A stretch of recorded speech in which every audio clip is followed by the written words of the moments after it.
Line हमें दे रखी है 3x plus 4y plus 1 equal to 0 और ओरिजिन का परपेंडिकुलर डिस्टेंस निकालना है इस लाइन से। तो कैसे निकालते भी परपेंडिकुलर डिस्टेंस? मान लो ये परपेंडिकुलर डिस्टेंस है d। कैसे निकालोगे? तो x y की जगह इस पॉइंट के x coordinate and y coordinate put कर दो।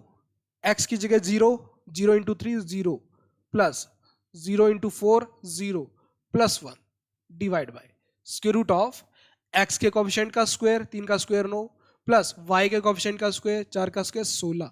तो 16 प्लस 9 25, 25 का स्क्वायर रूट 5। तो ये अपने पास आएगा 1/5। कितना आएगा? 1/5। ऑप्शन फोर्थ अपना इसका करेक्ट आंसर हो जाएगा। नेक्स्ट है the triangle whose vertices are this and this. Triangle के वर्टिसेस हमें दे रखे हैं और पूछ रहे हैं कि ये जो ट्रायंगल बनेगा ये किस टाइप का ट्रायंगल बनेगा। राइट एंगल ट्रायंगल होगा, इक्विलेटरल ट्रायंगल होगा, आइसोसेल्स होगा या एक्यूट एंगल होगा। इक्विलेटरल ट्रायंगल के अंदर ट्रायंगल की तीनों साइड इक्वल होनी चाहिए। राइट एंगल ट्रायंगल के अंदर कम से कम एक एंगल आपका एक एंगल आपका 90 डिग्री होना चाहिए राइट एंगल के अंदर। आइसोसेल्स ट्रायंगल के अंदर ट्रायंगल की कम से कम 2 साइड इक्वल होनी चाहिए। तो यहां पर साइड्स की लेंथ निकालने में तो आपको थोड़ा सा टाइम लग सकता है, तो बेटर यही है कि इन पॉइंट्स को आप प्लॉट करके देख लो, वहां से आइडिया लग जाएगा। देखो इसको प्लॉट करते हैं।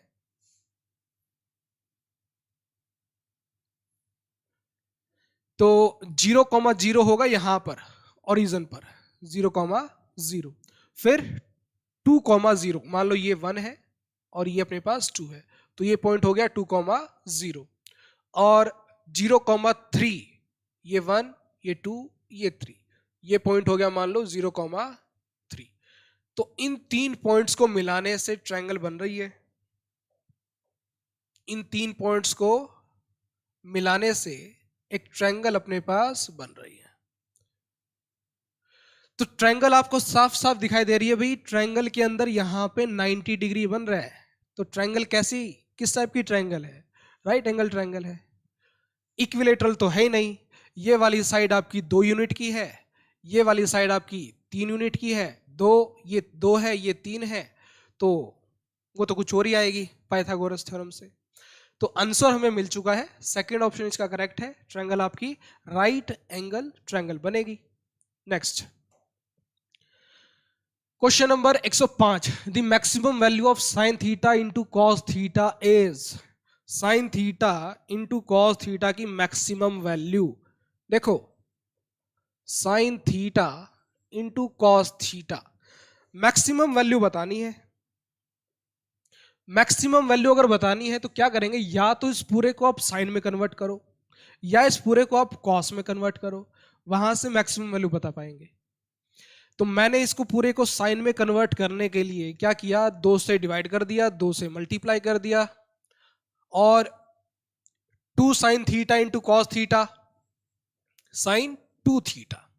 और साइन 2 थीटा की रेंज होती है आपके पास, या मैक्सिमम की बात हो रही है ना, तो साइन 2 थीटा की वैल्यू आपकी लेस देन और इक्वल टू 1 होती है।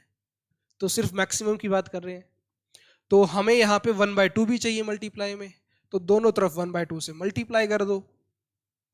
तो ये हो जाएगा अपना कितना, लेस देन और इक्वल टू 1/2।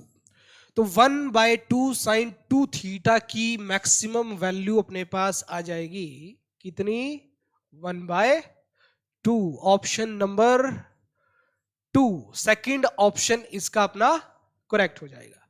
क्लियर? चले आगे। Next 106। For a cyclic quadrilateral ABCD cos B plus cos D is equal to what. देखो वर्डिंग पे ध्यान दो। क्वाड्रिलेटरल कैसा है, साइक्लिक क्वाड्रिलेटरल है।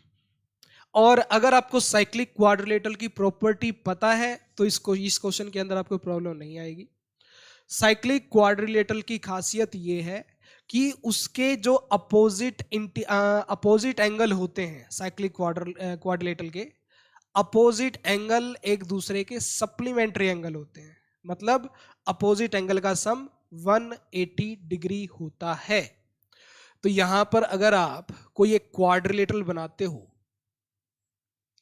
ए बी सी डी, तो यहां पर बात हो रही है बी और डी की, तो एंगल बी और एंगल डी एक दूसरे के सप्लीमेंट्री हैं।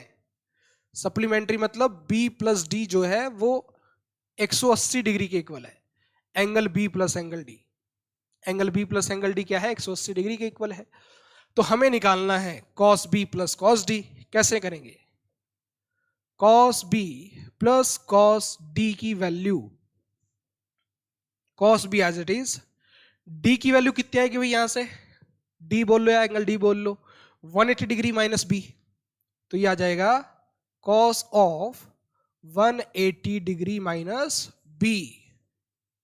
Cos B as it is 180 minus theta, कौन सा क्वाड्रेंट? सेकंड। सेकंड क्वाड्रेंट के अंदर कॉस नेगेटिव, 180 डिग्री पे टी रेशो नो चेंज, तो cos B. Cos B minus cos B cancel होके 0, तो कौन सा ऑप्शन करेक्ट होगा? सेकंड, नहीं फोर्थ ऑप्शन। फोर्थ ऑप्शन इसका करेक्ट। क्लियर? चले आगे। नेक्स्ट 160